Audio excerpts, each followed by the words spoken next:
Bonjour, bonjour à tout le monde et je dirais adieu à Julien Clegg et merci pour cette très belle chanson, cette chanson qui rappelle à chacun d'entre nous une période très importante de la vie, non seulement de l'Afrique et de la vie personnelle de chacun d'entre nous.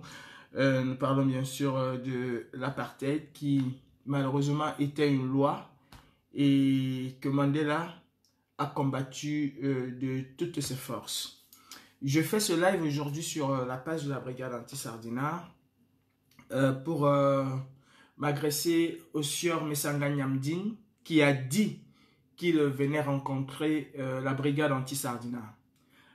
La brigade anti-Sardina, déjà avant de commencer, j'aimerais dire bonjour spécial à Mirabel Chamba qui en est la marraine, à M. Yves Chateau, qui est le parent. Et je voudrais aussi dire un bonjour spécial à quelqu'un qu'on ne présente pas, qui est membre actif de la brigade anti-Sardina, mais toujours en back-office, le chargé de la santé, M. Paul Armand, qui est un membre actif de la brigade anti-Sardina. Je ne saurais commencer sans dire bonjour à tous les membres actifs de la brigade anti-Sardina. Je parle de la brigade anti-Sardina basse et je parle aussi de la brigade anti-Sardina dans son ensemble. Bonjour à tout le monde, bonjour à vous, bonjour à Tessie, bonjour à Lapiro, bonjour à Fils du Planteur qui est mon second, qui est le deuxième à la brigade anti-Sardina. Ceci étant dit, M. Messanga Nyamdine hier sur le plateau d'Equinox Télévision a dit qu'il venait rencontrer la brigade anti-Sardina. Je lui oppose une fin de non-recevoir. La brigade anti-Sardina ne pourrait et ne saurait dialoguer avec M. Messanga Nyamdine si certaines conditions ne sont pas réunies. Je sais que la lutte camerounaise est un melting pot, est un c'est une agrégation de beaucoup de choses. Vous avez les révolutionnaires, vous avez les résistants, vous avez les va-t-en-guerre, vous avez tout dans la brigade anti-Sardina. Vous avez les bavardologues, vous avez les personnes qui sont dans l'action, il y a tout. Il y a ceux qui sont, il y a ceux qui ne sont pas, il y a ceux qui font, il y a ceux qui ne font pas. Et chacun a sa place, chacun a son importance. Je ne saurais ici jeter l'opprobre sur qui que ce soit. Chaque personne qui défend le Cameroun d'une manière ou d'une autre, dans l'action ou pas dans l'action, a son importance. Chaque maillon est une importance et on ne saurait couper un maillon de cette chaîne. C'est une grande chaîne. Mais il y a des personnes autorisées. Et je voudrais vous dire, M. Messanga Nyamdine, que si vous pensez vous agresser à la brigade anti-Sardina, et la brigade anti-Sardina a une ossature bien connue. Il y a des personnes qui se sont autoproclamées porte-parole de la brigade anti-Sardina. Il y a des personnes qui se sont autoproclamées membres de la brigade anti-Sardina. À la brigade anti-Sardina France, nous avons un porte-parole reconnu, connu et reconnu qui s'appelle Gréboni. Et il est la personne qui pourra et qui peut parler au nom de la brigade anti-Sardina. Si vous vous agressez aux autocrépidarians, si vous vous agressez aux toutologues, si vous vous agressez aux personnes qui se sont eux-mêmes investies des pouvoirs qui leur ont été conférés par X ou par Y, je vous le dis, ces personnes ne parlent pas au nom de la brigade anti-Sardina que je connais, de la brigade anti-Sardina des États-Unis ou bien de l'ensemble de la brigade anti-Sardina. Quelles que soient les personnes affidées à ce genre de personnes, nous, la brigade anti-Sardina, la basse France, la basse maison mère, nous ne nous reconnaissons pas à ces personnes qui disent parler au nom de la brigade anti-Sardina. Ceci est très important. Monsieur Messanga Nyamdine, sachez que vous ne pouvez parler d'alternance. Vous n'avez pas les qualités et vous n'avez même pas le droit, même du haut de votre statut de professeur d'université, de doctorant ou de quoi que ce soit, vous êtes la personne la moins indiquée pour parler d'alternance. L'alternance au Cameroun va se faire. C'est une évidence. les jours de Biya sur terre, comme mes jours aussi, hein, sont comptés. Lui, beaucoup plus que moi. Si on se réfère à l'horloge biologique. L'alternance au Cameroun va se faire, M. Messanga Nyamdine. C'est une question de temps, de jours, peut-être de semaines. Mais elle se fera. De quelle manière elle va se faire? Est-ce que c'est de la manière dont la majorité des Camerounais veulent? Ou est-ce que c'est de la manière que nous sommes en train de voir, la manière voulue, souhaitée, rêvée par le RDPC? C'est-à-dire une succession de Paul Biya par ses propres amis. Une succession de Paul Biya de manière anticonstitutionnelle, comme nous sommes en train de voir. Si c'est de cette alternance que vous parlez, nous, la brigade anti-Sardina, nous vous disons non, ce n'est pas de cette alternance que nous voulons. Monsieur Messanga Nyamdine, si tant bien vous avez été mandaté par votre parti, le RDPC, le parti au pouvoir, le parti dictatorial, de venir discuter avec la diaspora camerounaise, vous devez remplir certaines conditions. Ouais. Vous savez, quand on parle de dialogue, celui qui parle de dialogue le plus souvent vient avec quelque chose sur la table. Vous n'apportez rien et vous ne serez pas reçu. Nous ne saurons parler d'alternance au Cameroun quand 124 militants du MRC sont embastillés dans des geôles infectes de Yaoundé. Nous ne saurons parler d'alternance au Cameroun quand Bibo Nissak, Alain Foguet et le professeur sont embastillés dans les geôles infectes de vos prisons.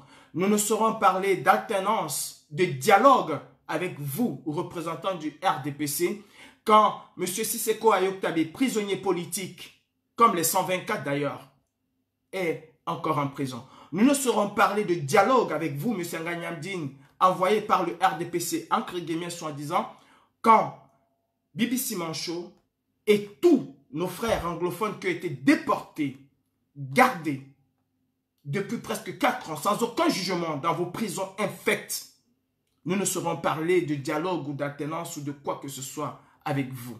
Si M. Biya Bivondo estime qu'il est temps de dialoguer avec la diaspora, qu'il est temps de dialoguer avec les Camerounais, c'est un préalable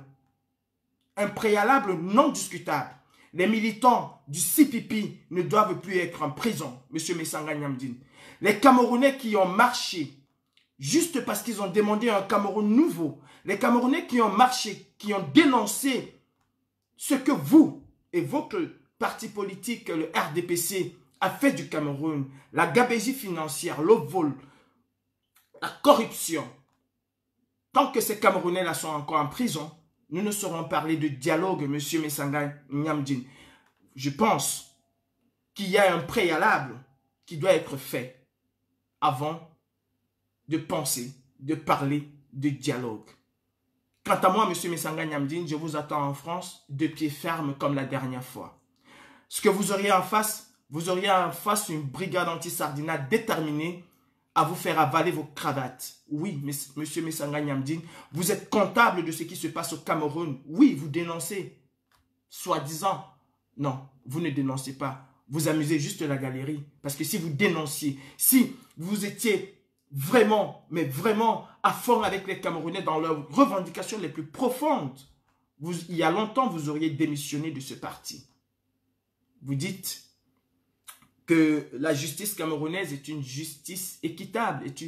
C'est un état de droit au Cameroun. Je suis désolé, M. Messanga Nyamdine. Si vous ne vous appeliez pas Messanga Nyamdine, si vous n'étiez pas membre du comité central du RDPC, si vous n'étiez pas, vous, M. Messanga Nyamdine, je ne pense pas que la justice camerounaise aurait décidé comme elle a décidé en votre faveur.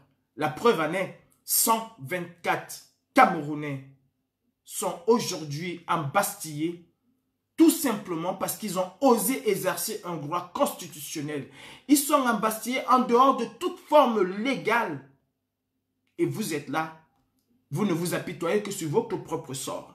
Monsieur Messanga Nyamdine, la brigade anti-Sardina vous dit non à ce dialogue de démons. La brigade anti-Sardina décline l'offre que vous lui faites. Si c'est de la vraie brigade anti-Sardina que vous parlez, nous déclinons cette offre.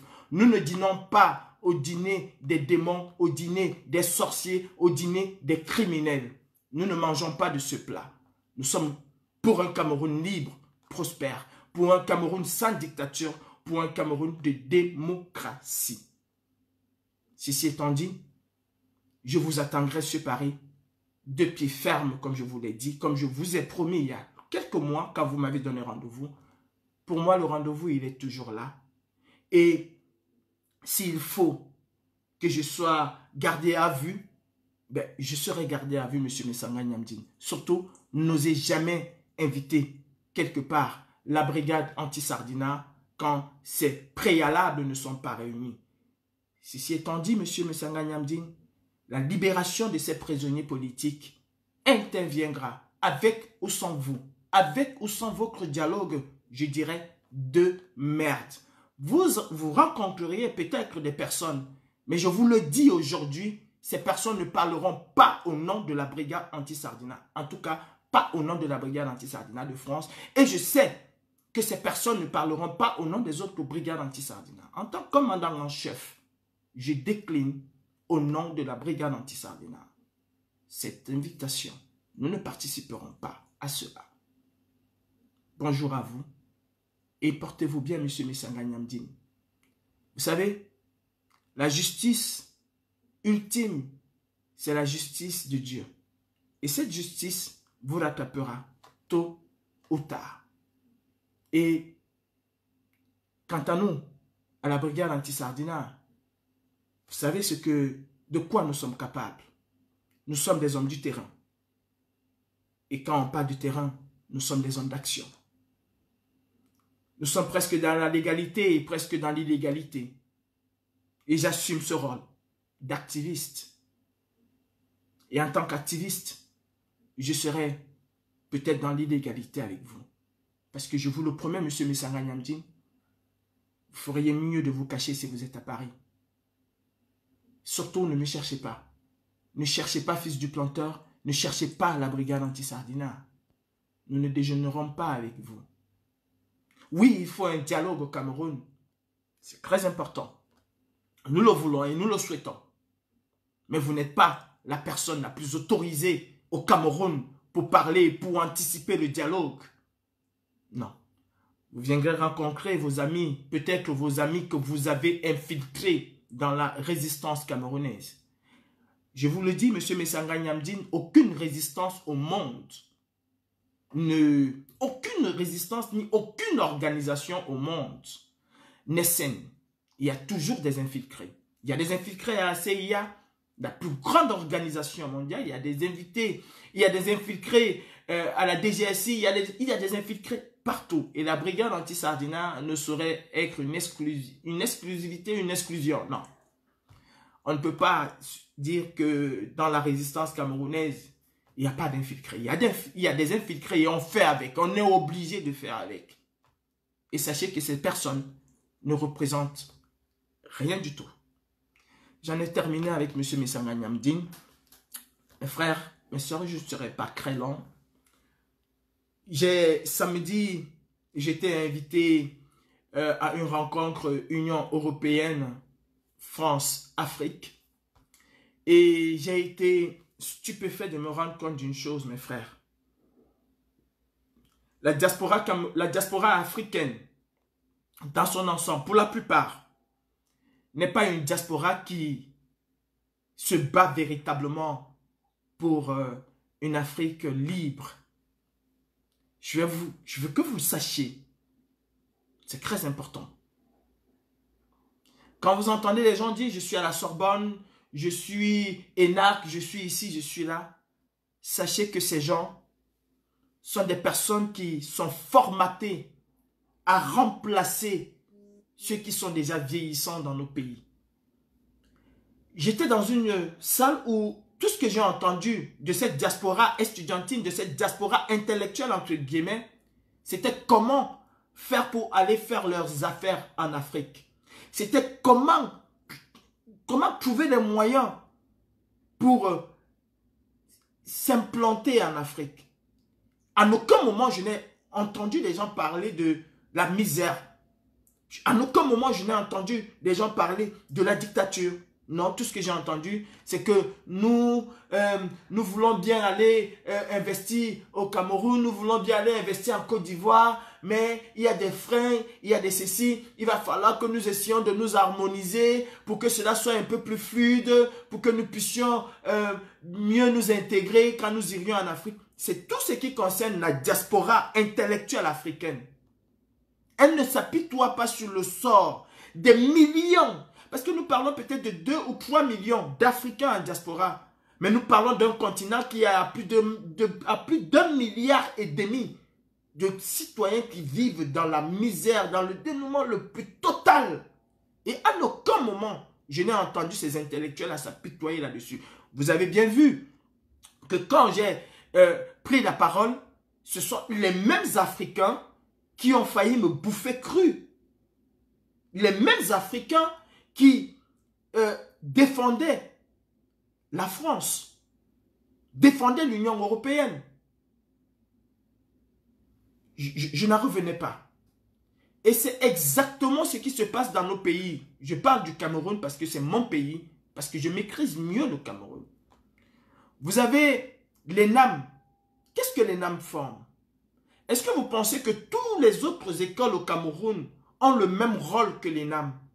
L'ENAM forme ceux qui vont remplacer ceux qui sont déjà là, avec une petite dose d'autres qui viendront de la diaspora.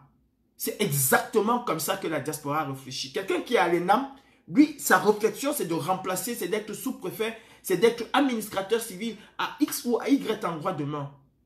C'est comme ça que la diaspora africaine, pour la plupart, j'ai discuté avec des Congolais qui n'étaient pas d'accord avec cette approche.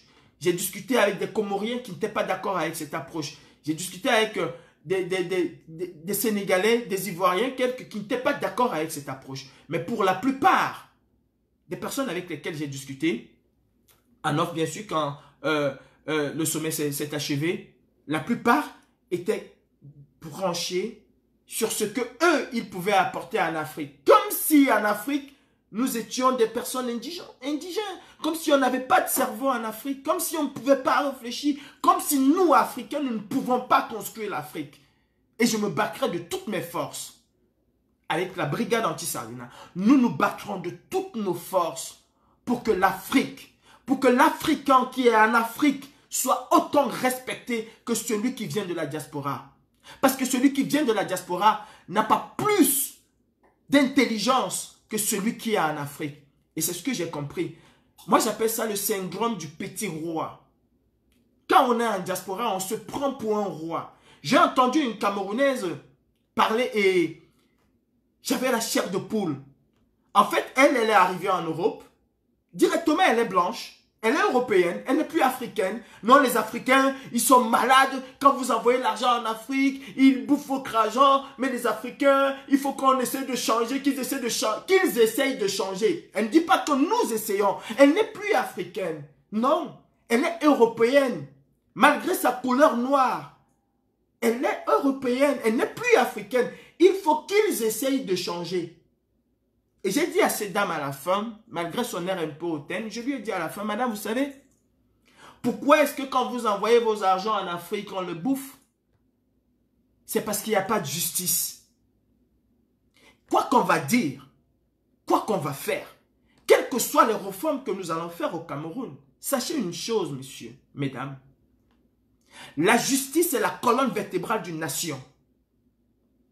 Une nation qui n'a pas de justice est une nation qui est vouée à demeurer dans la galère, dans le clientélisme, dans le népotisme, dans la dictature.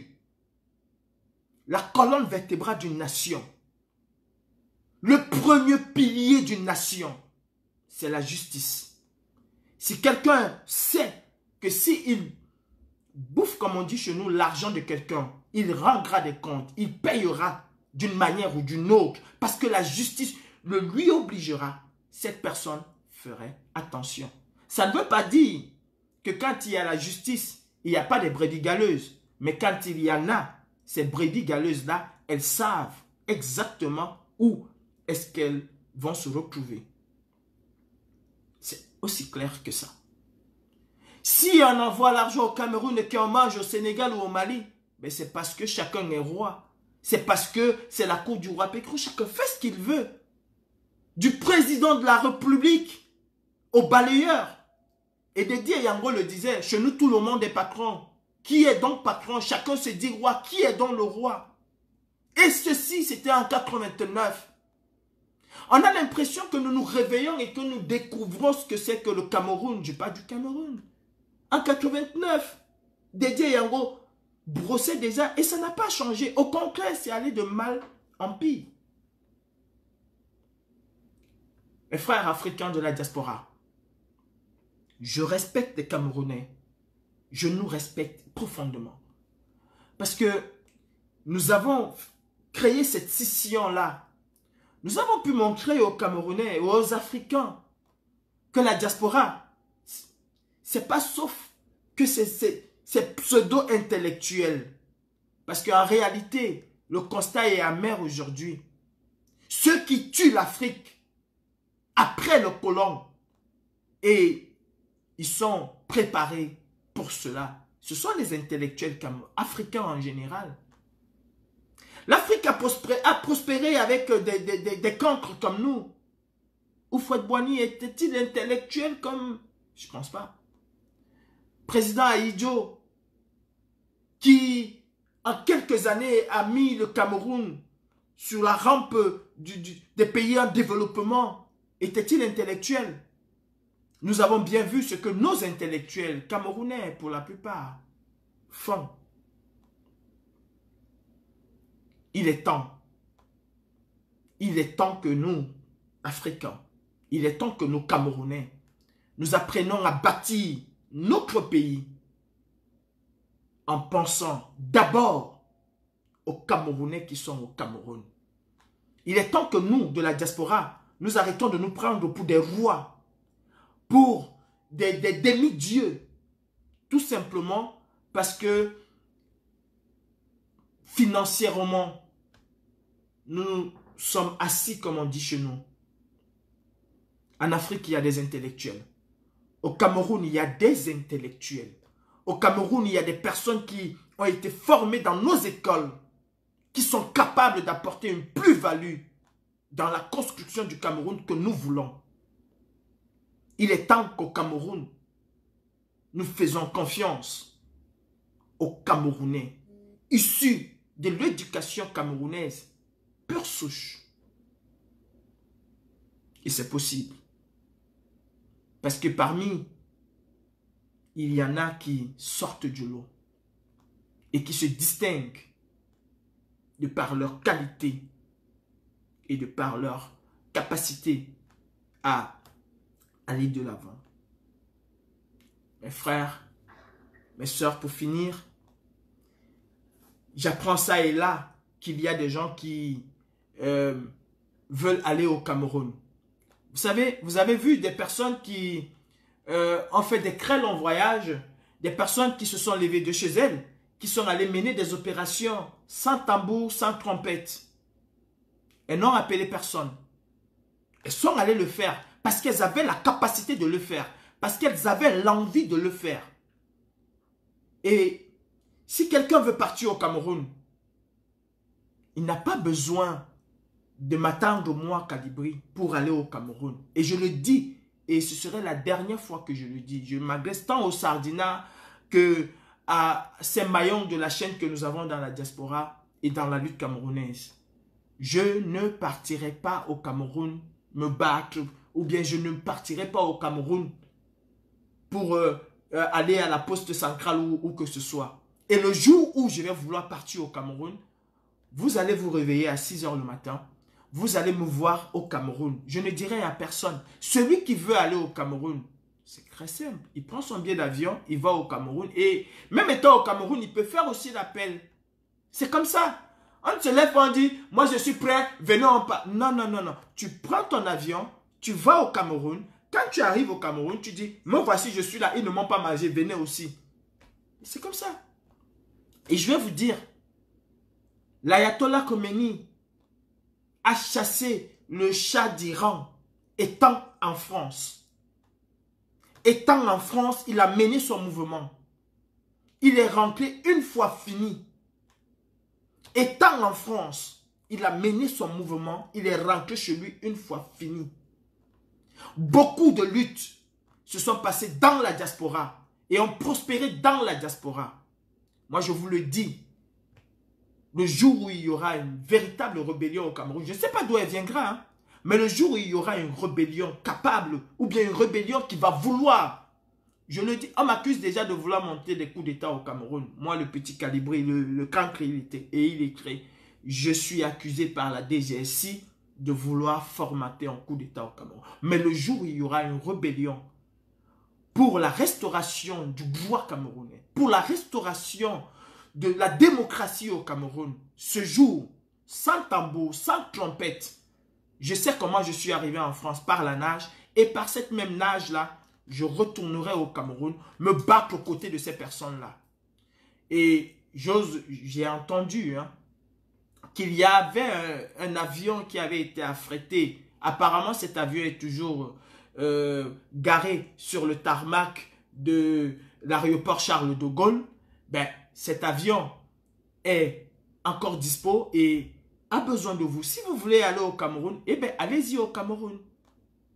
Ne m'attendez pas, parce que pour le moment, je n'ai pas envie et je ne partirai pas au Cameroun. Je m'adresse à ceux qui m'écoutent, à ceux qui me suivent. Je n'oblige personne. Je dis qu'il faut détruire complètement tout ce qui a trait avec la dictature au Cameroun. Camerounais, Camerounaises, n'attendez rien de l'Occident. N'attendez rien des autres. Battez-vous pour votre liberté. Battons-nous tous ensemble. Parce que ne croyez pas que nous, ici en diaspora, et vous le dites tous les jours, c'est un peu paradoxal avec ceux qui nous disent rentrer au Cameroun. Quand des Camerounais nous disent tous les jours que grâce à vous, nous avons de l'espoir. Vous en diaspora, je dis tout le monde.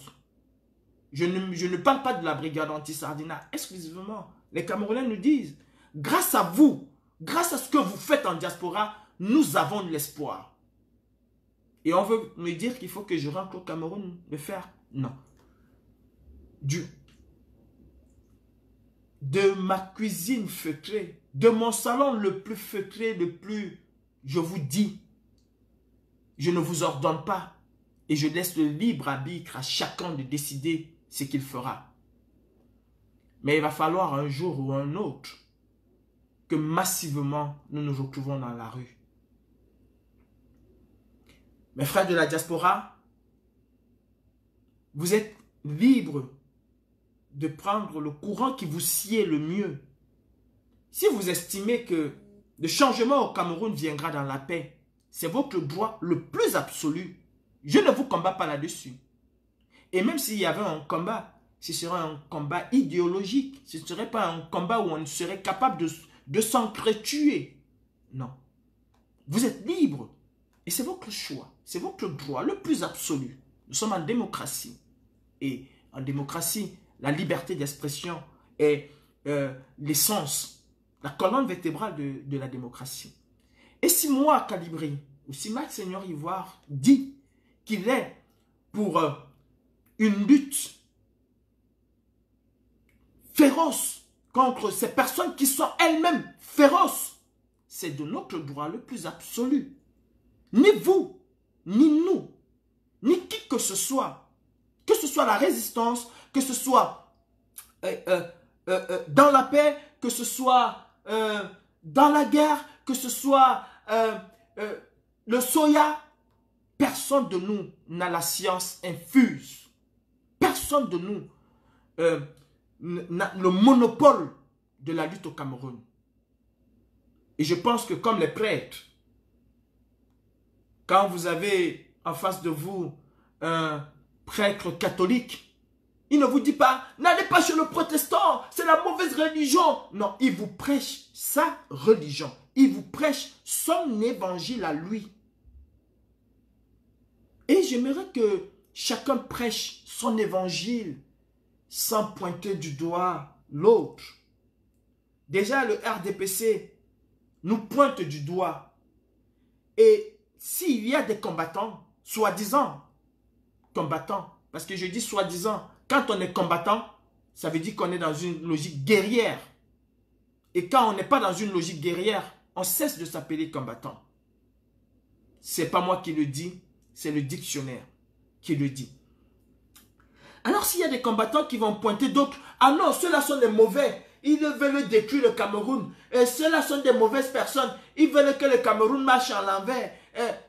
Les mêmes accusations du RDPC, alors je vous dirais, qui s'assemblent se ressemblent. Pour moi, c'est aussi simple que ça. Qui s'assemblent se ressemblent. Et je disais tantôt, je suis dans une logique insurrectionnelle, et je l'assume. Je suis dans cette logique depuis 2016, depuis mon arrivée en France. Je suis dans cette logique depuis 2017. Je suis dans cette logique depuis 2018. Avant les élections, pendant les élections. Je vous rappelle que Daniel Essissima, l'ex-commissaire Zogo, Suzanne Barat, la générale Suzanne Barat et moi sommes les premières personnes à prendre une autorisation pour manifester contre le déroulement des élections ici à Paris. Et il n'y avait aucun appel. C'est parce que nous étions dans une logique bien avant les élections. Et beaucoup de Camerounais ce jour, et c'était la première fois que nous mettions plus de 300 Camerounais devant l'ambassade du Cameroun pour dire non à cette mascarade électorale qui se passait. Nous l'avons dénoncé avant. Et nous avons continué à le dénoncer. Nous sommes dans une logique insurrectionnelle. Nous sommes dans une logique où nous voulons que le peuple camerounais, le peuple gabonais, le peuple malien, le peuple sénégalais, le peuple africain se lève et s'érige contre la dictature qui pourrit 14 pays africains.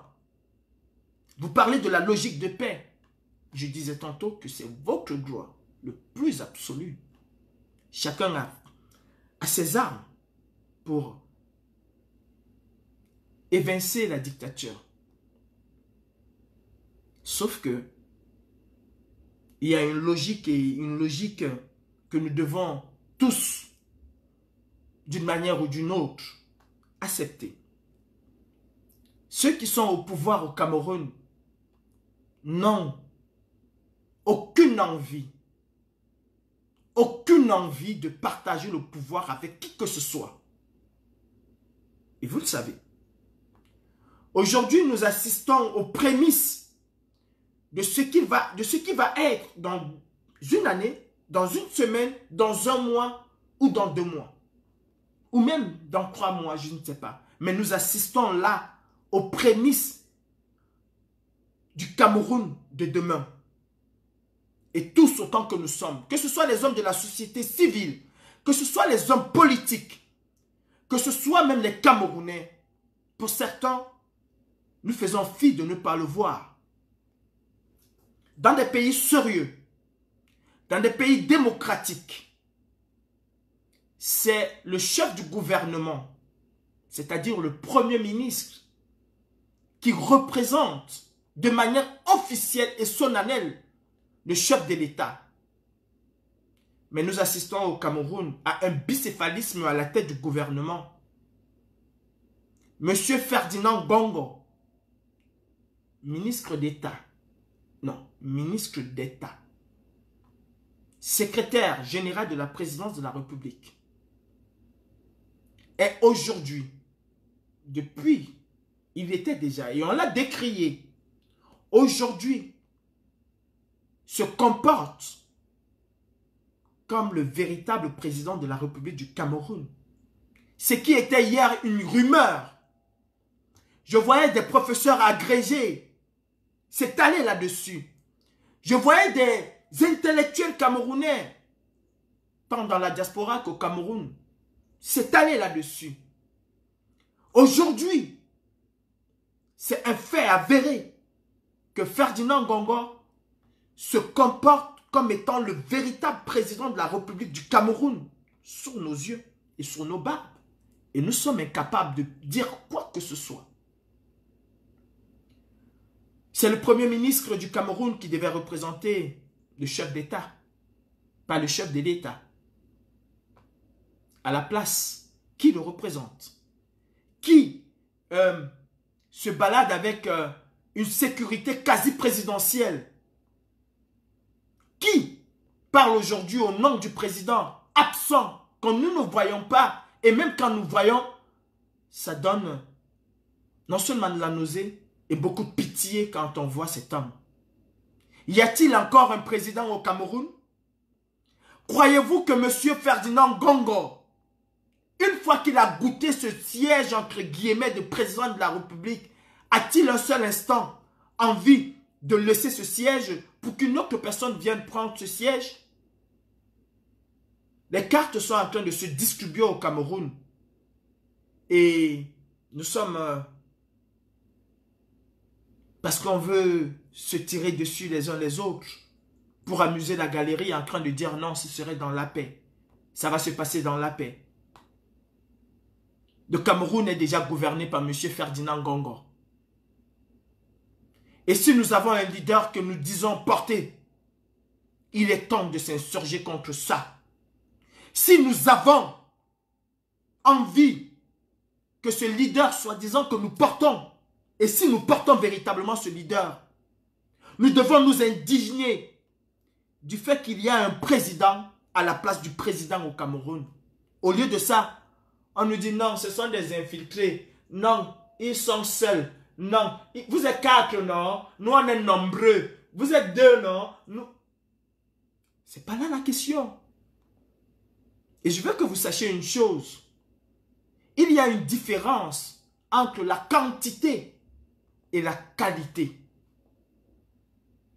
Et si on est conscient de cela, alors on ne doit pas être content parce qu'on est 10 000 quelque part et que les autres sont 2 ou 3. J'aimerais que vous demandiez un peu à Fils du Planteur, qui est un peu l'historien de la résistance.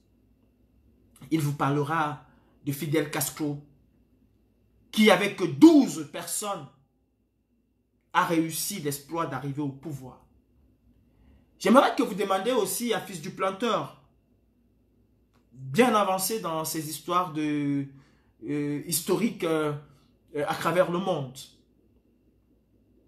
Il vous parlera de Cuba, qui a résisté à l'assaut américaine et anglaise. La baie des cochons. La qualité ne fait pas place à la quantité. Vous pourriez demander aux soldats américains ou aux soldats russes qui avaient numériquement et militairement la qualité, la quantité qu'il fallait. Mais chacun a dû plier bagage parce que la qualité a su résister à la quantité. Ne vous bombez jamais le torse parce que vous êtes 10 000 quelque part et que les autres sont 5 ou 6 ou 10 ou 100. 100 personnes peuvent faire ce que 10 000 personnes ne peuvent pas faire. Ça sert à quoi d'avoir 1 million de trouillards que d'avoir 100 000 personnes prêtes à aller au front et à défendre chaque centimètre de leur cause? Je préfère être avec 100 000 personnes que d'être avec 1 million de trouillards. Là n'est pas le problème. Le problème est que nous prenons conscience et que nous parlons avec nos crânes, avec nos consciences. Et que si nous avons un leader, si nous aimons ce leader, si nous voulons voir ce leader un jour gouverner le Cameroun, nous devons nous rendre à l'évidence. Il faut une insurrection populaire au Cameroun pour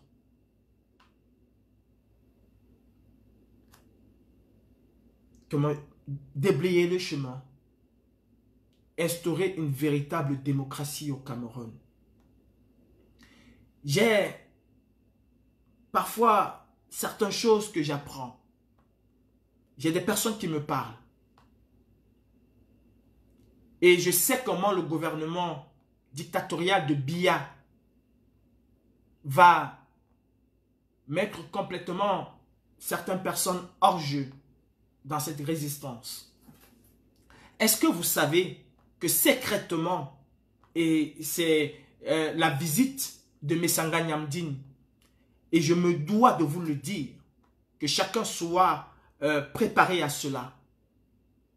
Est-ce que vous savez que secrètement, ils sont en train de vouloir mettre en place la double nationalité?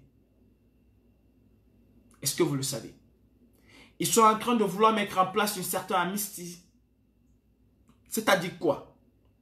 C'est-à-dire qu'ils vont se réveiller un matin et vont vous dire, écoutez, ce qui s'est passé entre 2018 et 2022 ou 2023 ou 2020 ou 2020, je ne sais pas quoi, quand et comment, je ne sais pas. Nous pardonnons tout le monde, nous laissons tomber, c'est le Cameroun, c'est la paix, nous allons vous accorder à la diaspora la double nationalité, nanani nanana. Vous croyez que quand ils vont accorder la double nationalité, il y aura encore une véritable résistance en diaspora? Quand ils vont accorder l'amnistie, quand des personnes qui se sont investies corps et âme dans cette révolution, dans cette lutte, vont savoir qu'ils pourront retourner au Cameroun comme ils veulent, quand ils veulent, sans arrestation, sans rien du tout. Vous croyez qu'il y aura que quelques personnes qui vont résister à cela. Et ce serait la mort. Ce serait la mort de la résistance camerounaise. Et c'est ce qu'ils sont en train de préparer. C'est ce que Messanga Nyamdine vient préparer. Et en ce moment, M. Ngongo va être intronisé roi président de la République du Cameroun. Et personne ne fera absolument rien. Parce qu'on va subventionner le riz, parce qu'on va subventionner l'huile, parce qu'on va subventionner le poisson et calmer les ardeurs du peuple. Voilà ce qu'ils sont en train de faire.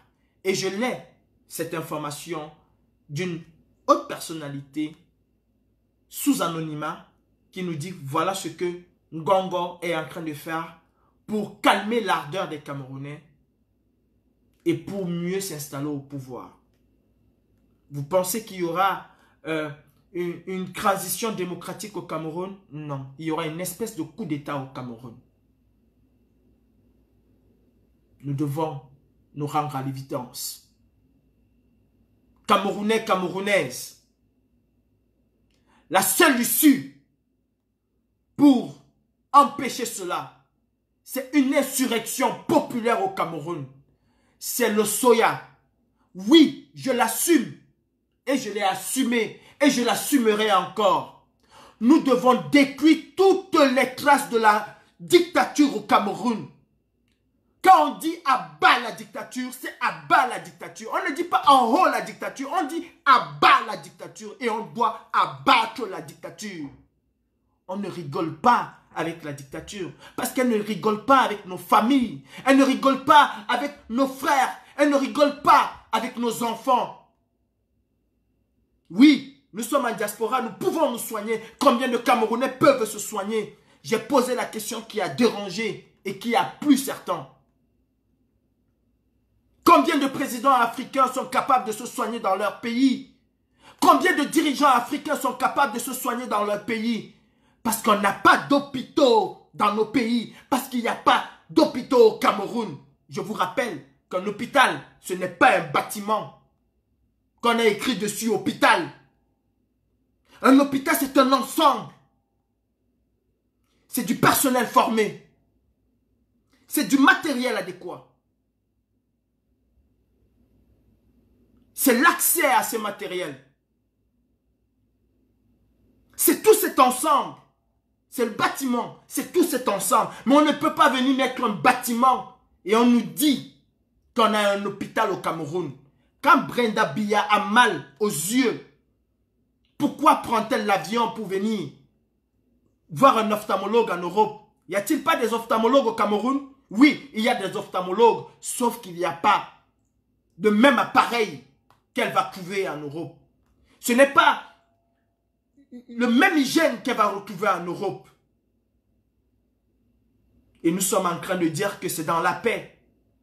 C'est votre droit. C'est votre droit le plus absolu. Je vous demande de me montrer une dictature qui a été gagné dans la paix.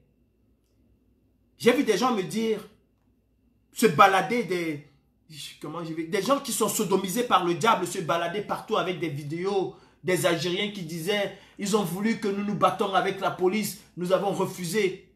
Ben, vous ne connaissez pas ce qui s'est passé en Algérie. Les Algériens se sont battus. Les Algériens ont mis du feu.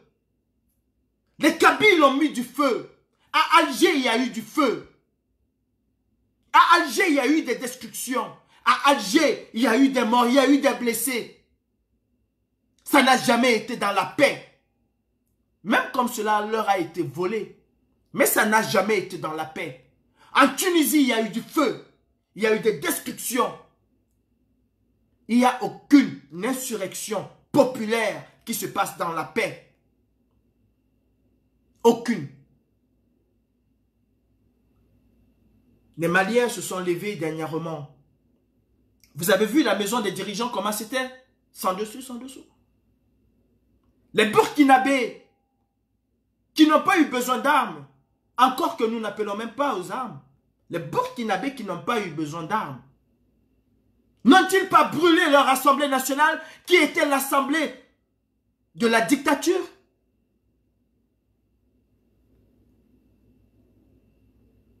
Tôt ou tard, et je pense beaucoup plus rapidement, ceux qui rament à contre-courant, à contre-sens, rameront dans le bon sens.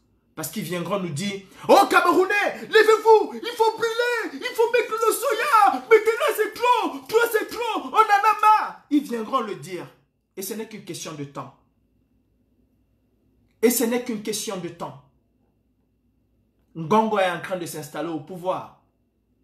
Et si, entre guillemets, ils avaient des prétentions d'être des ministres ou des secrétaires généraux ou des ambassadeurs, ils vont voir leur gâteau leur glisser sur la main, passer devant leurs yeux pour aller vers les autres.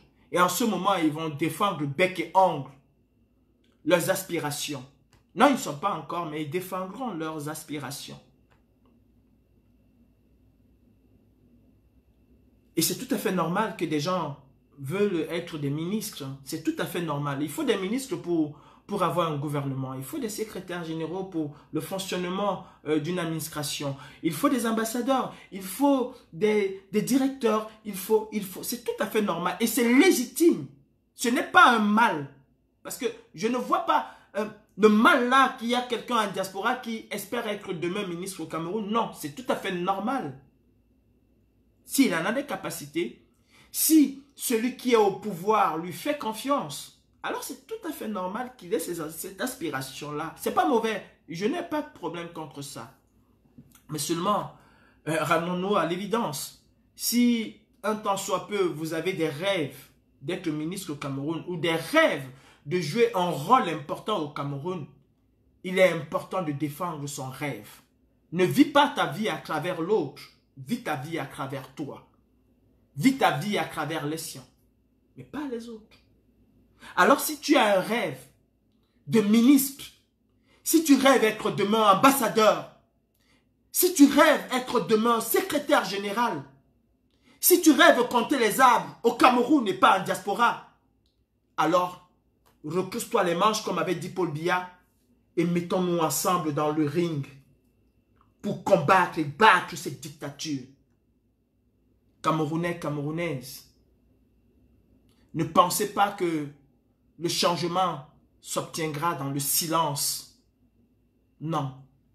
Le changement s'obtiendra dans la lutte. Tout à l'heure, j'ai commencé ce live avec une chanson très importante. Une chanson qui me rappelle le film Amok. Le film qui a été tourné en Afrique du Sud, Amok, et qui est une réalité. Assi Bonanga, de Julien Clerc. Les Sud-Africains aujourd'hui peuvent respirer dans leur pays sans ségrégation, sans apartheid, parce qu'ils se sont battus. L'ANC disait aussi que c'était dans la paix. Winnie Mandela, que je vois des personnes porter fièrement ce nom, A-t-elle été un jour dans la paix? Oui, peut-être à ses débuts. Mais elle est devenue plus radicale que son époux. Nelson Mandela a-t-il été un jour dans la paix? Non. Nelson Mandela a rêvé de la paix. Mais il s'est rendu compte qu'avec la paix, il n'obtiendra rien. Et il a opposé à l'apartheid exactement ce que l'apartheid opposait aux Africains. Les Juifs, est-ce qu'ils sont dans la paix? Tu tues un Juif, ou tu te cacheras, ils te tueront. Pourtant, c'est un État, c'est un pays propre, démocratique. Mais ils ont dit, œil pour œil, dent pour dent. Tu me casses un pied, je te casse deux pieds. Comme ça, l'équilibre de la terreur, comme dit fils du planteur, fait régner la paix. Oui, je suis dans une logique insurrectionnelle, je le revendique et je l'assume. Le pouvoir appartient au peuple. Et quand le peuple se rend compte qu'il est bafoué dans ses droits, quand le peuple se rend compte qu'il croupit sous la dictature, quand le peuple se rend compte que les richesses du pays ne sont pas bien redistribuées, alors ce peuple a le droit de se lever et de demander sa liberté. Je suis dans un pays où l'insurrection populaire a amené ce pays vers la démocratie. Ce qui a été bon pour ce pays, la France, ce qui a été bon pour les États-Unis, ce qui a été bon pour les Anglais, est aussi bon pour mon pays, le Cameroun. Je me bats contre la dictature. Je rêve d'un pays, le Cameroun, démocratique. Et c'est ça qui doit animer chacun d'entre vous. Est-ce que nous accompagnons la dictature ou est-ce que nous nous battons contre la dictature? Que chacun se pose ces questions. Dans la paix, c'est accompagner la dictature. Je parle pour les activistes. Il faut que ceci soit bien clair. Je m'adresse à ceux qui se disent activistes, à ceux qui se disent combattants. Un combattant qui dit que la dictature doit être combattue dans la paix accompagne la dictature. Que ceci soit bien clair. Je n'engage aucun homme politique.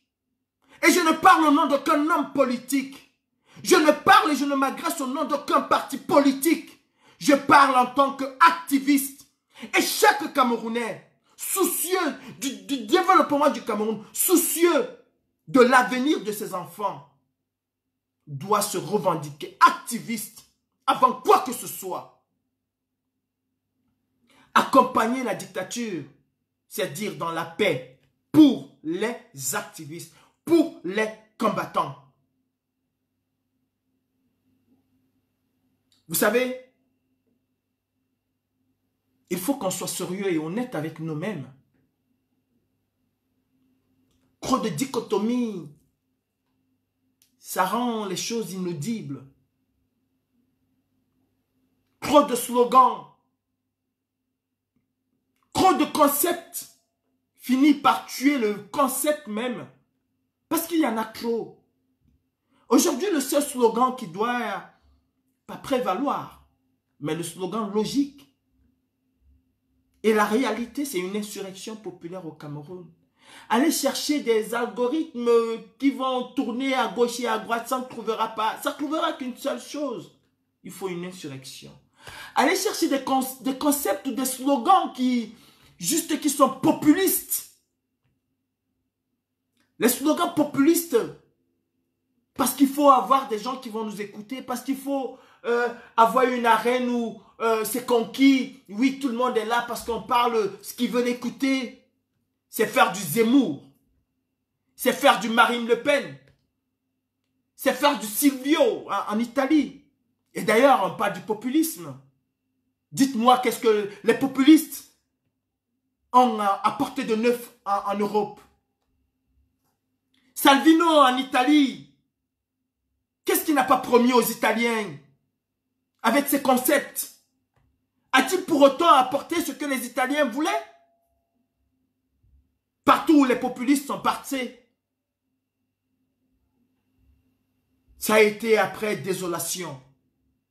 Méfiez-vous des slogans populistes et fiez-vous à la réalité. Quand Éric Zemmour vous dit qu'il faut renvoyer, il faut arrêter, stopper l'immigration, croyez-vous? Est-ce que vous le croyez?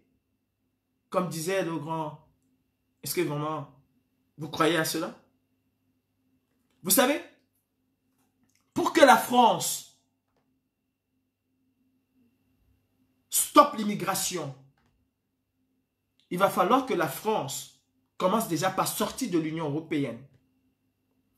Il va falloir que la France érige,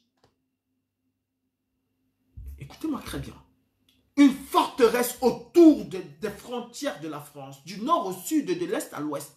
Une frontière avec un mur infranchissable, à la Donald Trump au Mexique. Il va falloir aussi que la France vive en autarcie. Il va falloir que la France fasse revenir Bolloré, Total, Areva. Il va falloir que la France se coupe du monde pour stopper l'immigration. Aussi longtemps que la France, les dirigeants français, parce que nous n'avons aucun problème avec le peuple français qui est un peuple accueillant. Aussi longtemps que ces dirigeants-là, que Bolloré va payer au Cameroun 1 centime d'euro l'heure aux Camerounais. Aussi longtemps que Total va exploiter le pétrole camerounais et que le pétrole au Cameroun est plus cher que même en Europe.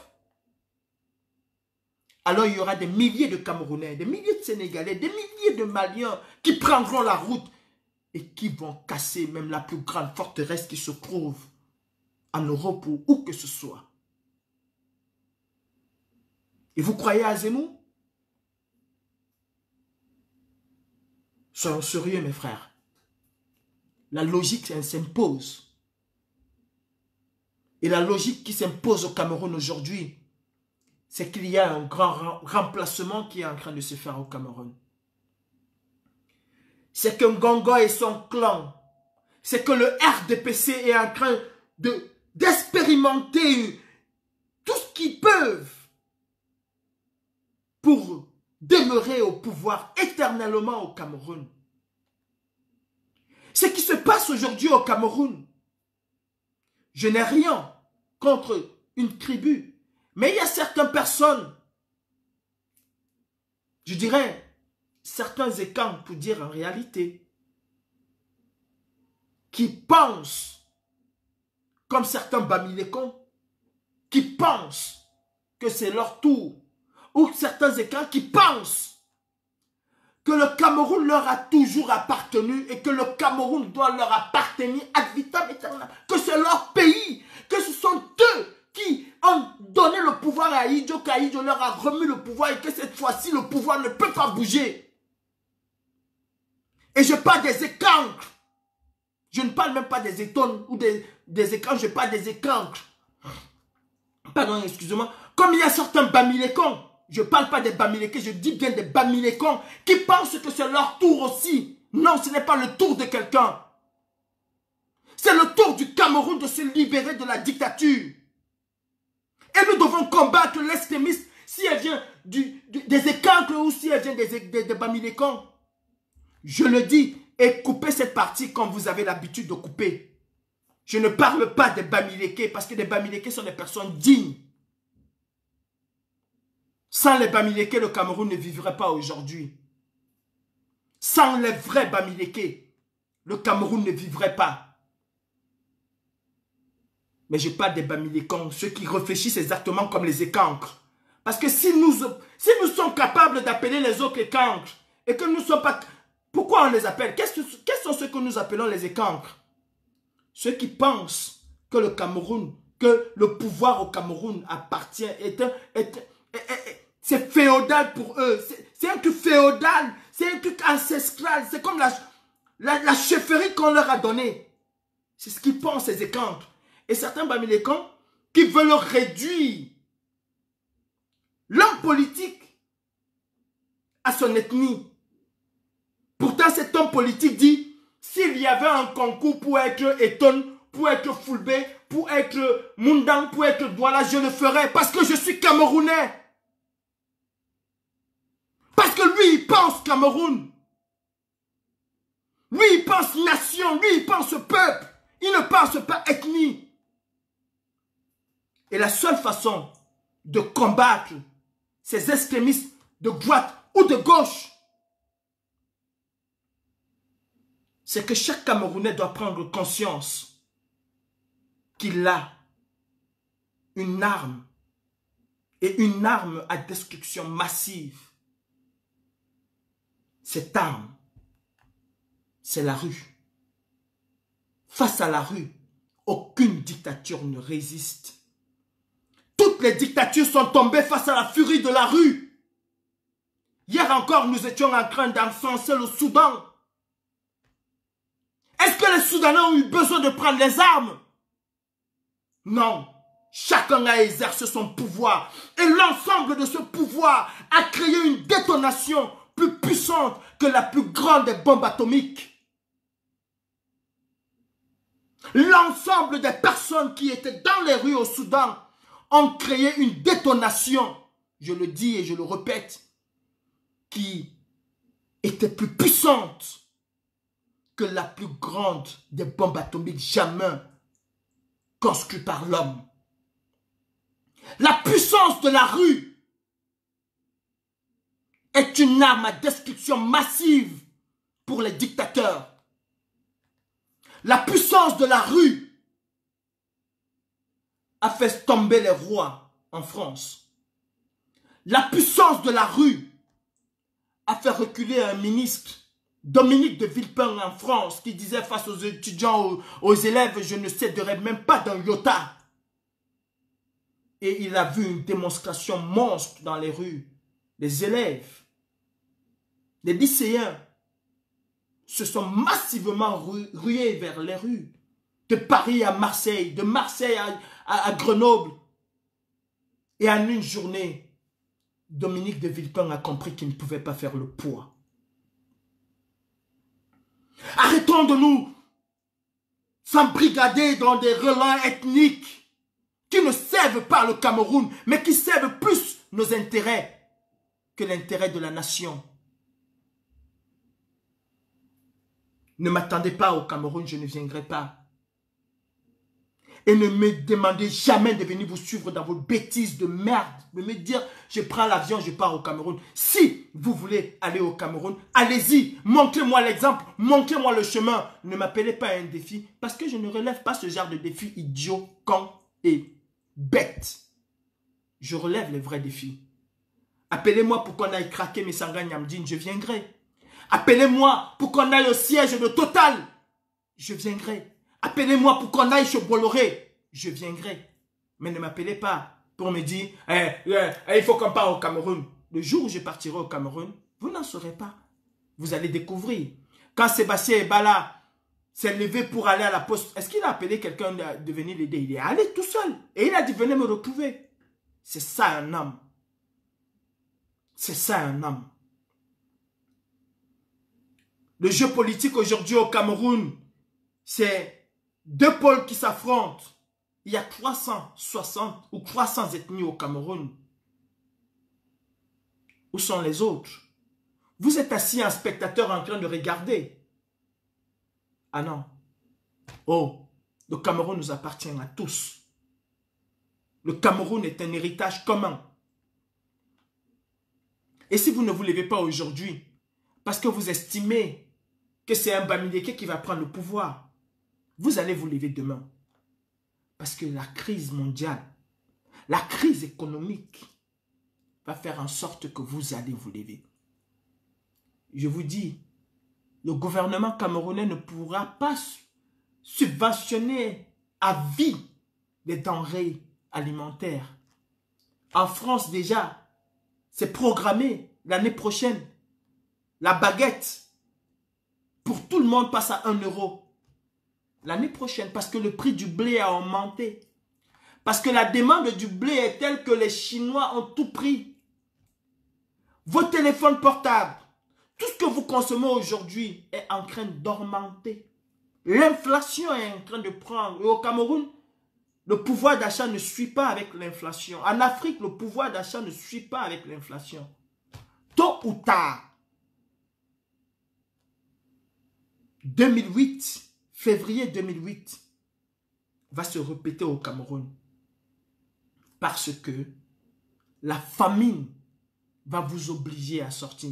Et ce jour-là, vous allez sortir. Pas pour, peut-être pas pour un bamileke, peut-être pas pour un bassa, peut-être pas. Vous allez sortir. Parce que votre ventre va vous obliger à sortir. Mes frères camerounais, c'est très bon de me dire, ah, tu es en Europe, tu vis tranquille et tu veux que nous on sort, on se bat. Ici en Europe, je vais vous le dire, je suis aussi craqué, autant craqué que vous. Je suis encore en justice. Et il y a des gens dans cette diaspora qui sont encore en justice. On ne pourra plus travailler n'importe où. Mes faits et gestes sont surveillés. Les faits et gestes d'autres combattants sont surveillés. Oui, nous risquons aussi autant que vous. Je pourrais me faire assassiner à n'importe quelle rue demain. Ma vie aujourd'hui est une vie plus compliquée que la vôtre. La seule chose qui nous différencie, c'est que j'ai cette liberté de parler. Peut-être que vous n'avez pas. Et que vous ne voulez pas arracher. Vous ne voulez pas arracher cette liberté. La lutte pour la libération du Cameroun est en marche. Et nous n'allons pas hésiter à écraser toutes les personnes qui vont se mettre sur notre chemin. Je vous le dis. Nous allons libérer le Cameroun tous ensemble. Et si vous êtes dans une logique autre que la libération du Cameroun, de grâce, laissez-nous évoluer. Et si on échoue, alors venez nous montrer l'exemple. Ou alors, montrez-nous l'exemple sans qu'on s'affronte. Le ring, le seul adversaire que nous devons avoir, c'est Biabi Vondor et son système, parce qu'il n'est pas le seul. Biabi Vondor. N'oublions pas une chose. Paul Biya tombe aujourd'hui. Son système perdurera. Si nous ne combattons pas ce système, si nous ne déracinons pas ce système perdurera. Je vous rappelle que nous sommes liés à un système qui existe depuis 1960. Ahidjo est parti. Ahidjo est resté. Le système Odiola n'est pas mort. Odiola est mort, mais son système perdure au Cameroun. Paul Biya mort, son système perdurera. Et pour définitivement mettre hors d'état de nuit ce système, il faut le détruire. En Afrique du Sud aujourd'hui, on ne parle plus d'apartheid. Parce qu'on l'a détruit. Oui, peut-être qu'ils vont former une autre forme d'apartheid. Peut-être qu'ils vont aller former des villes où il n'y aura que des blancs. Mais on ne parle plus d'apartheid.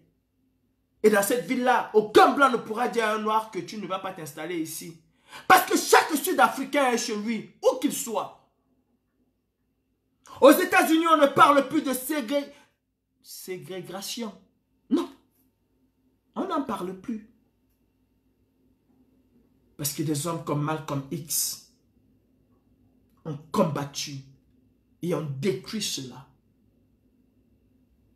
Nous devons combattre, détruire. Le système, c'est le plus important dans cette histoire. C'est le système. Et pas les hommes. Parce que les hommes vont et le système perdure. Et nous le vivons depuis 1960. Et on va dire, c'est dans la paix. On ne combat pas un système dans la paix. Pour finir, mes frères, je vais vous dire, si vous voulez, excusez-moi, je suis un peu comme le professeur Messanga Nyamdine qui dit toujours je chute et qui ne chute jamais. Mais là, je vais chuter. Si vous voulez vraiment vous installer dans cette logique de paix, si vous voulez vous installer dans cette logique de paix, il va falloir que vous sachiez une chose. Vous ne devez plus marcher en Europe, en diaspora. Parce que quand on veut la paix vis-à-vis de quelqu'un, on n'humilie pas cette personne. On fait ce qu'on dit chez nous en Afrique. Le linge sale se lave en famille. Si vous êtes dans la paix, ne marchez plus jamais en Europe. Plus jamais. Quand on veut la paix, on fait tout. On devient petit. Mon père me disait souvent, si tu as ton enfant et l'enfant du voisin ont des problèmes, si tu veux la paix, donne tort à ton enfant. Demande pardon au voisin. Même quand tu as raison, même si ton enfant a raison, demande pardon au voisin. Fais tout, ne crie pas, ne parle. Même si le voisin t'insulte, tu dis non mon père, vraiment, excuse-moi, vraiment je veux corriger l'enfant. Si ça ne va pas, tape même ton enfant devant le voisin. Comme ça, il va se calmer. Il va te cricou, comme disent les Ivoiriens, il va se cricou là, calmement, il va se calmer. Hein? Et vous auriez des bonnes relations. Tu vas rentrer à la maison, tu vas acheter au chocolat à ton enfant, tu vas lui donner 200, tu vas lui dire non, vraiment, excuse-moi, mais c'est parce que je voulais la paix. Si vous voulez la paix, ne marchez plus jamais en Europe. Parce que nous allons continuer. Hein. Nous qui ne sommes pas dans la logique de paix. Celui qui veut la paix, présente la paix. Ne marchez plus jamais en Europe. Ne vous présentez plus jamais devant une ambassade. Ne vous mettez plus jamais devant un officiel de billard. Parce que vous voulez la paix. Et quand on veut la paix, on n'attaque pas, on ne nous dit pas, on n'insulte pas, on ne ridiculise pas. Eux, quand nous sommes devant l'ambassade ou quand nous marchons ici, ils disent qu'on expose le Cameroun. Ils disent qu'on expose le Cameroun, qu'on met le Cameroun à nu dehors. Quand on veut la paix, on ne met plus son pays à nu. Non, ne marchez plus. Ne partez plus devant les ambassades. Ne critiquez plus le RDPC. Il faut aller doucement. Allez doucement, doucement, doucement. Ne vous appelez plus combattant. Appelez-vous frère Joseph, frère Marie, frère Jeannette, sœur Jean-Paul, sœur cathédrale. Non, quand on veut la paix, c'est comme ça. Shalom. Si on te gifle ici, Jésus a dit, je vous donne le plus grand enseignement. Si on te gifle ici, celui qui veut la paix, quand on gifle là, il ne rentre pas. Il tend l'autre, on gifle encore, il dit, shalom. Je suis venu en paix. Et je repars en paix. Ne marchons plus. Si on est vraiment dans cette logique. Non, non, non, non, non. Ne marchons plus si on veut la paix. Ne marchons plus. Ne marchons plus. Allons dans la logique. Et la paix même se négocie le plus souvent de manière souterraine. La paix se négocie le plus souvent de manière souterraine. On n'expose pas son pays à l'extérieur. Celui qui expose son pays est ce qu'ils appellent un antipatriote. Celui qui va devant l'ambassade et crier est ce qu'ils appellent un antipatriote. Celui qui va enfariner un officiel camerounais est ce qu'ils appellent un antipatriote. Celui qui va à Genève dit que Paul Biya, dictateur, Macron, complice, Paul Biya, dictateur, la Suisse, complice, est un antipatriote. N'y allez plus. Et là, vous seriez logiquement, dans votre logique, excusez-moi de la redondance, dans votre logique de paix. C'est comme ça. Et quand nous irions là-bas, vous feriez de là pour nous dire, non, vous n'avez pas le droit d'y aller. Nous avons dit que nous sommes en paix. En ce moment, vous seriez dans votre droit et dans votre rôle de personne de paix. Mais nous assumons le fait que nous ne sommes pas dans une logique de paix. Qui veut la paix prépare la guerre. C'est aussi simple que ça. Et si vous voulez la paix, ne vous mettez plus avec les ambassoniens. Eux qui ne sont pas dans une logique de paix, mais je ne comprends pas comment vous pouvez être dans un 2 poids 2 mesures. Aux francophones, vous dites on veut la paix. Et vous vous affichez avec les anglophones. Vous riez. Vous prenez les posters de 1984. Vous riez. Vous riez. Non, ne vous mettez plus avec les ambassoniens. Ils ne sont pas dans une logique de paix. Ils sont dans une logique insurrectionnelle. Ils sont dans une logique de guerre. Ils sont dans une logique de conquête de leur indépendance. Il y a des armes, il y a des morts, il y a des blessés. Et ce n'est pas une logique de paix. Alors vous n'êtes pas sérieux. Alors vous avez un problème. Si j'ai tant dit, mes frères, mes sœurs, chacun doit faire penser son brain, comme disent les anglophones. Just mind your brain. Il faut faire penser. Chacun doit vraiment penser. Où on est dans une logique de paix et on devient pacifiste, on devient sœur Christine, on met je sais pas, le voile et tout, et on devient vraiment l'homme de la paix. Quand on te gifle à gauche, tu tends la joue droite. Ne demande plus quoi que ce soit, n'insulte plus ton gouvernement, ne traite plus Paul Biya de dictateur. Il faut dire, monsieur le président Paul Biya, vous êtes dans une logique de paix, alors soyez capable de dire, monsieur le président de la République Paul Biya. Moi, je suis dans une logique de guerre, je dis, monsieur le dictateur. Voilà des choses qui doivent nous amener à comprendre que soit on est logique dans ce que nous disons, soit on n'est pas logique. Dites, monsieur le président de la République Paul Biya, avec tous les honneurs que je vous dois, vraiment, pardon, monsieur Paul Biya, est-ce que vous pouvez libérer Bibou Nissak? C'est comme ça dans la paix. Il ne faut pas dire, Paul Biya c'est un dictateur, il tue les gens, il y a les gens qui sont morts en ozo, les gens sont morts en ozo. Pardon, c'est dans la paix, non, fais pas ça, il ne faut pas faire ça. On est dans la paix, on est dans la paix, on dit pardon, monsieur le président de la République, son excellence Paul Biya. Je te demande pardon, il faut faire libérer. Je te demande pardon, son excellence Paul Biya. Et Atara, je me mets à genoux. Pardon, au nom de la paix, je viens en paix, il faut libérer. Je viens en paix, il faut arrêter la guerre. Ne dis pas dictateur, ne dis pas criminel. Quand tu appelles déjà quelqu'un criminel, tu lui mets dans une logique d'orgueil, dans une logique de quasi-vengeance. Et il ne t'écoute plus. Parce que tu ne viens pas avec la bonne approche. Mais quand tu viens, tu dis, pardon papa, vraiment, si j'ai mal fait, excusez-moi, c'est que j'étais bête. C'est que les gens là, eux là, les calibris avec les Max et les fils du planteur, les Gréboni m'ont mis dans une mauvaise école. Eh papa, je viens faire la repentance. Excusez-moi. Papa, pardon, est-ce que tu peux libérer Bibou Nissak? Bibou Nissak va être libéré. Ah, je vous le dis, hein. Il va être libéré. Ça, c'est sûr. Et ce n'est pas pour longtemps. Ils vont être libérés. Ce n'est pas pour longtemps. Ça va se faire là. Information de la dernière minute. Je vous le dis. Parce que nous ne sommes pas dans une logique de paix. On m'a invité l'autre jour dans une logique de paix. Monsieur, voilà comment vous allez vous comporter. I don't talk say yes. Tant qu'on interfère ça, je leur ai dit que mes frères, je ne suis pas venu en paix. En Bagdad. Je dis bonjour. Et un bonjour particulier à tous mes frères de l'ouest du Cameroun. Ceux-là même qui maintiennent encore le Cameroun.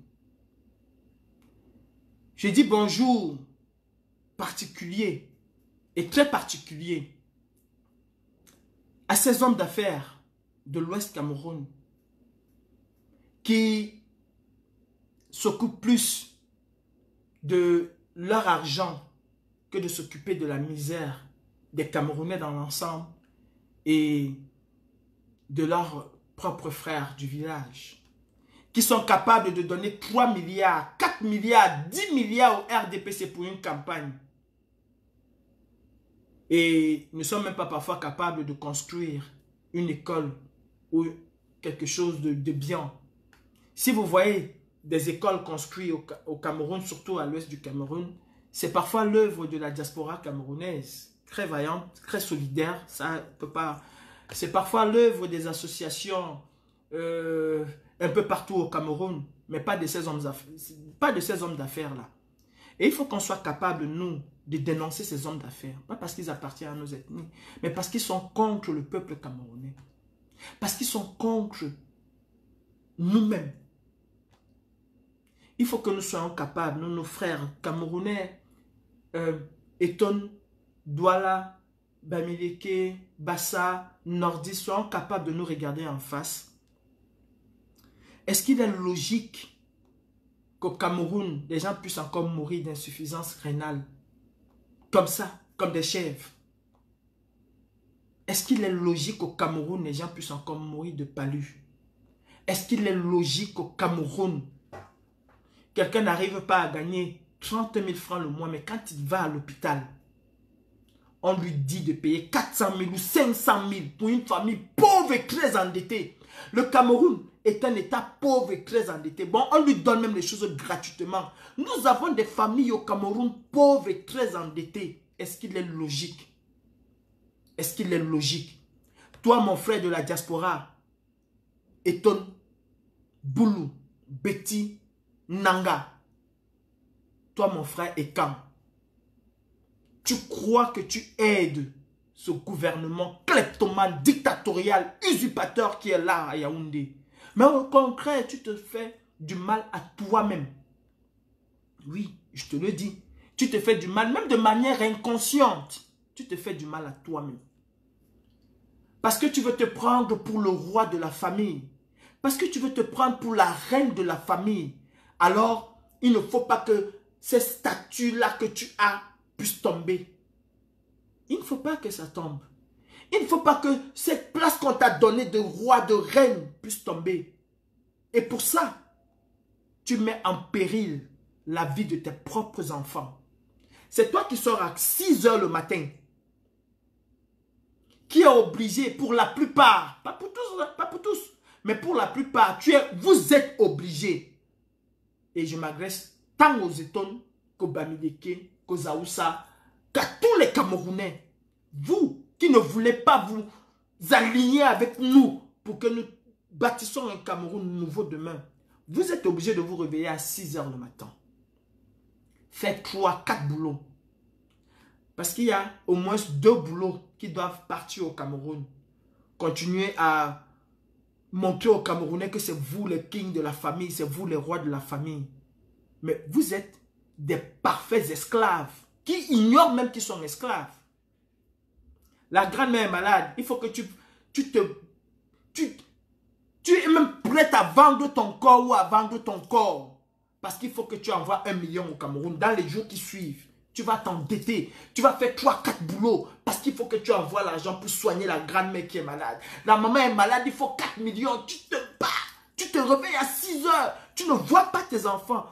Posons-nous la question, pourquoi est-ce que c'est les enfants des Arabes, c'est les enfants des Noirs africains qui sont stigmatisés comme étant des délinquants, comme étant des mauvais enfants, comme étant des enfants qui n'ont pas une bonne éducation? Pourquoi? Statistiquement, personne ne peut me démontrer le contraire. Statistiquement, c'est cela. Pourquoi? Mais parce que nos parents se réveillent à 6 h, rentrent à la maison à 20 h ou à 22 h, n'ont même pas le temps de discuter, de causer avec les enfants. Ils rentrent fatigués, il faut qu'ils dorment parce qu'il va se réveiller à 6 h le lendemain. Et tu as un enfant qui est laissé à lui-même. De temps en temps, tu viens ouvrir le cahier, tu regardes. Parfois même, tu t'en fous. Tout ce qui t'intéresse, c'est j'ai à travailler de 6 h à 8 h chez Jean. J'ai à 8 h à 14 h chez Paul. J'ai 14 h à 16 h chez Yvan. Et cet argent, tu ne manges même pas. Cet argent, tu ne le manges pas. Ça part où? Ça part en Afrique. Pourtant, si nous nous battons tous ensemble, cela va changer. Et vous oubliez une chose. Vous oubliez une chose, c'est qu'après vous, vos enfants ne connaissent pas grand-mère qui est au Cameroun. Vos enfants ne connaissent pas tonton Ferdinand. Vos enfants ne connaissent pas la cousine, l'arrière-petite-cousine. Ils ne connaissent pas ça. Leur argent, même déjà là, ici en Europe, là, ce n'est pas pour vous, c'est pour eux. Leur argent, ce n'est pas pour vous. Même leur propre maman. Mais c'est pour eux. Alors après vous, mes frères de la diaspora, posons-nous cette question. Après nous, comment est-ce que nos familles vont vivre au Cameroun? Quand nous allons partir, ou quand nous ne serions plus capables de ne plus renvoyer les Western Union tous les jours, comment est-ce qu'ils vont vivre? Est-ce qu'on arrive à se poser cette question-là? Comment est-ce qu'ils vont pouvoir vivre? Au lieu de nous regarder en chien de faïence, oh, regarde-moi les Bamileke là, regarde-moi les Wondo là, regarde-moi les Betty là, un Tchokboupot, un envahisseur, tout simplement parce qu'on veut dire que c'est notre frère qui est au pouvoir, ou c'est notre frère qui va être au pouvoir. On devient des... Quand Paul vient au pouvoir là, ta vie change en France. Pourquoi tous les étonnes qui sont en France, tous les écans qui sont en France, pourquoi est-ce qu'ils travaillent? Ne travaillez donc plus, puisque Paul Biya vous donne tout. Ne travaillez plus. Parce que quand Paul Biya est au pouvoir, là, quand il demeure au pouvoir, ta condition en France change. Non, tu te réveilles toujours à 5 h le matin. Tu fais 3-4 boulots. Parce que ta propre maman qui est au village n'arrive pas à se soigner. Ça ne te donne rien le fait que Paul Biya soit au pouvoir. En dehors de cet orgueil-là que c'est nous les étonnes, ça ne te rapporte rien du tout. Combien d'entre vous vont au Cameroun et meurent? Parce qu'une fois arrivé au Cameroun, dès que la maladie les a pris, c'est fini. Avant d'arriver à l'hôpital, c'est fini, il n'y a rien. Vous arrivez même à l'hôpital, même l'oxygène, il n'y a pas. Et vous êtes fiers de dire que non, c'est pour nous. Mes frères, nous avons conscientisé les étonnes. Ils se sont levés. Et c'est maintenant nous qui sommes en train de dire que c'est dans la paix. Pendant que d'autres se sont levés parce que nous tous, nous les avons conscientisés. Et je réserve cette partie. Et quand je vais revenir pour l'autre partie, je ne prends pas de gants. Je suis un activiste. Et un activiste, c'est un anticonformiste. Et ce que je sais, c'est qu'après moi là, il y aura des posts, il y aura des lives, il y aura de ceci, il y aura de cela. Et c'est ça le rôle d'un activiste. Comme on dit, je fais, je vous mets au travail. Allez-y! Que chacun prend sa houe, sa hache, sa machette. Allez-y au travail. Allez, explosez-moi Facebook. C'est ça le rôle d'un activiste. Vous allez babader. Bonjour et très bonne semaine à tout le monde. Merci de m'avoir suivi. À vos marques, prêts, travaillez.